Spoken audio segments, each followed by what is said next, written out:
So Dave Rubin was off the grid for over a month. I think 31 days was the amount that he stated.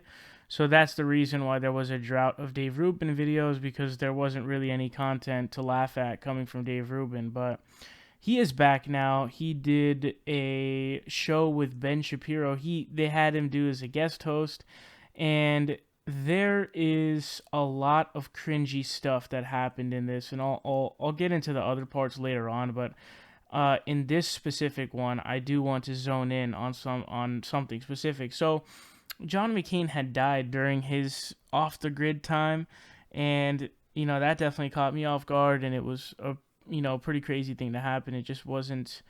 I should have known the day before, because it was already a report that he was actually he had quit taking his medicine, essentially conceding that I'm just gonna go peacefully because I can't really fight this.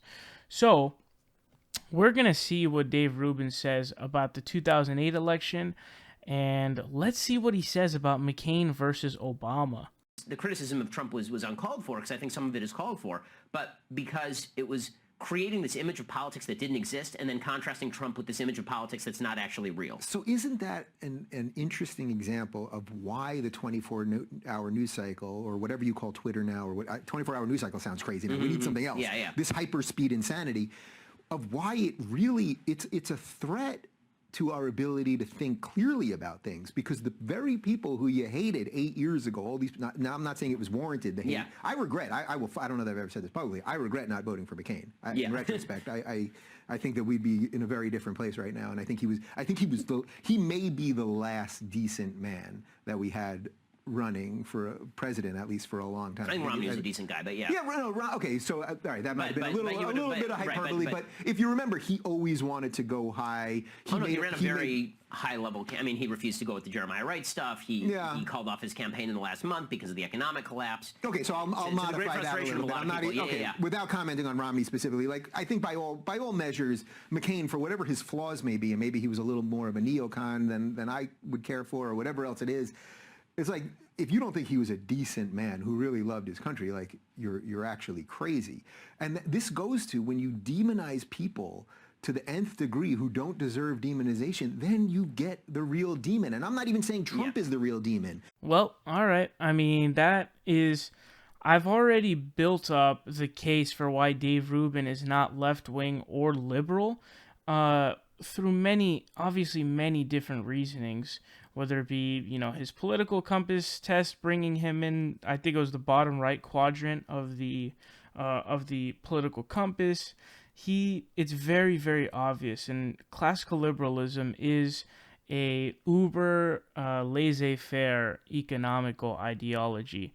It is in no way modern-wise liberal, American liberal. In no way, shape, or form is it really anywhere close to liberalism in the United States. It's nowhere near it. So, him trying to sort of fraud as if it's left-wing is massively fraudulent. But, as you guys just saw, he literally says that he regrets his vote for Barack Obama and wish that he had voted for John McCain. Now there are a few different problems that really piss me off about this statement.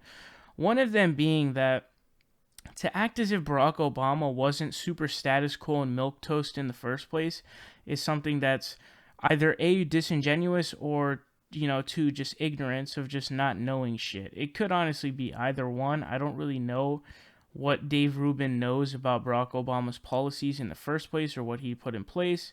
I honestly don't really know, because he's proven time and time again that he doesn't know jack shit about policy, whether it be claiming that he supports single payer but describing Obamacare when, asked what kind of a healthcare system do you support. So here's the thing about this. I want to say that if you didn't think that Obama was a quote-unquote decent guy, you're not looking at that issue objectively. Every single objective measure would show that Barack Obama was a quote-unquote decent man. Now, how much does that really garner in the public eye, and how much does it really factor into my sort of evaluation of a president? It's very little, and honestly, the being a quote decent man thing should just be it should be a thing that all presidents exhibit. However, currently, very obviously, our current president is not exhibiting such behavior in any way, shape, or form. But the point that I'm trying to make is, how big of a deal is it? Honestly, I don't know. But to make the claim that Barack Obama wasn't a decent guy is legitimately not being objective, because by all objective measures, Barack Obama, showed pretty much all respect you can expect from a president. He's really been carrying nothing but class. I mean, he's really free of personal scandals. Now, when it comes to political scandals, he's got quite a bit that I have a problem with, whether it be joining innocent civilians or different things like that. But to say that he's not a decent man is very laughable, and to claim that John McCain is more of a decent man. John McCain was actually a decent guy. He was a good guy. I'll give you that. He was a good guy. I respect him in that front. But so was Obama. So that's what doesn't make any sense. But really, the point that I'm trying to make here is, if you were going to support John McCain over Barack Obama, if you were to go back now, you're in no way, shape, or form left-wing in any way, shape, or form. Because John McCain was a neoconservative by all by all accounts. He was going to, if we had him in the, with the reins after that '08 crash, we are in big, big, big trouble. Do you want to know why? It's because when you're in a rut economically like that, you can't just let yourself keep going down, down, down, down, because you're digging yourself deeper into a hole in which the economy continues in a depression, and it just keeps on going down. And what Obama did was stimulus package. You have to do what's known as deficit spending. So you have to spend in order to reinvigorate and reinstate and revitalize the economy. Because if you don't do that, the economy is going to die in a deep, deep depression.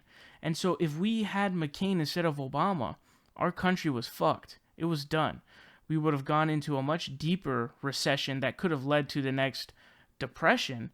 Because if you don't inject money into the economy by giving putting stimulus packages to save people's jobs, to pay money in incentives for people to buy homes, people to, do different things, and because you have to get the economy rolling. You have to get the entire economy rolling again. You need consumer spending. You need consumer spending in order to have an economy running, and for consumer spending, you need jobs. And so if when the economy crashes and these businesses are shutting down and there are no more jobs for people, you can't have consumer spending because no one has any money to spend.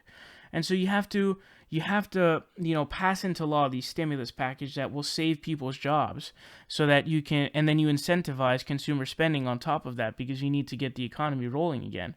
And if we had done that with John McCain, it would have been really bad. But here's the ultimate irony.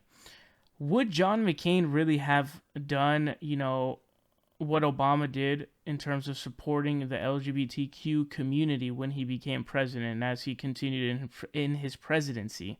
I think the answer is most likely no. I think that is definitely the answer. And so he gets to sit there being a libertarian, a now libertarian sellout, because he sold out for all that coke. For all that coke cash that he's getting from Learn Liberty, which he admitted to, by the way. He admitted to being sponsored by Learn Liberty for one episode a month. I honestly wonder how much money he's getting for that. And he's also brought on multiple guests that have been recommended to him. So pretty much all of our speculations of looking at him being sponsored by Learn Liberty and having Charles G. Koch on the Institute for Humane Studies board and funneling in millions of dollars. It's very clear what's going on here, but I just find it unbelievable, appalling, fake, and fraudulent that Dave Rubin would claim to be left-wing and then claim that he would support a neocon over a milquetoast, barely center-left Democrat in Barack Obama. So Dave Rubin, he's a joke. I don't know how else to put it, but he's a fucking fraud, man. The problem is, I don't even know if he really believes that, but for some reason, like when he makes a stupid ass comment like that, as if Barack Obama wasn't a good guy by all measures, which I don't even really like. It's not that big of a deal to me. Like, just because he was a decent guy doesn't mean that I give him a pass on any of the bullshit that he did. But how could you act like he wasn't? Because that's one of the things that Barack Obama got to a T. He was one of the most respectful people in that office, hands down. So it pisses me off, man. And Dave Rubin, you're a jackass and a fraud.